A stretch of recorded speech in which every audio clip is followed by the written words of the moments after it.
High ସାଙ୍ଗମାନେ, actually ମୁଁ ଗୋଟେ କଥା କହିବି।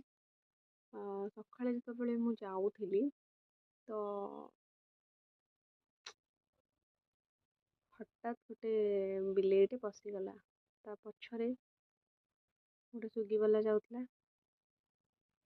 ତ ସେ ସୁଗିବାଲାଟା ତାକୁ ପିଟି ଦେଲା। ସେ ବିଲେଇଟା ବୋଧେ 4-5 ଦିନ ହବ, ଛୋଟ ବିଲେଇଟା ପୁରା। ବହୁତ ଛଟପଟ ହଉଥିଲା, ଦୁଃଖ ଲାଗୁଥିଲା, କଷ୍ଟ ଲାଗୁଥିଲା। ଆକ୍ଚୁଆଲି ଭିଡ଼ିଓ କରି ନହେଲେ ଦେଖେଇଥାନ୍ତି ଆପଣମାନଙ୍କୁ। ଆମେ ମାନେ ତ ମଣିଷ ନା, ଆମେ ତ ଜାଣିପାରୁଛେ, ବୁଝିପାରୁଛେ, ହେଲେ ସିଏ କ'ଣ କରିଥିଲା, ହଠାତ୍ ତା ଭିତରେ ପଶିଗଲା ଆଉ ସେ ତାକୁ ଚଢ଼େଇଥିଲା। ମାନେ ବିଶ୍ୱାସ କରିବେନି, ସେଇ କଥା ଭାବି ଭାବି ଭାବି ମୁଁ ଠିକ୍ ସେ ଖାଇନି, ମୋର ମନ ଦୁଃଖ। ମାନେ କୁନି ବିଲେଇଟା ପୁରା, ବହୁତ କଷ୍ଟ ଲାଗୁଥିଲା। ତ ଭାବିଲି ଆପଣମାନଙ୍କ ସହିତ ସେୟାର କରିଲେ ଟିକେ ମନ ହାଲକା ହେଇଯିବ, ସେଥିପାଇଁ ଆପଣମାନଙ୍କ ସହିତ ଟିକେ ସେୟାର କରିଦେଲି।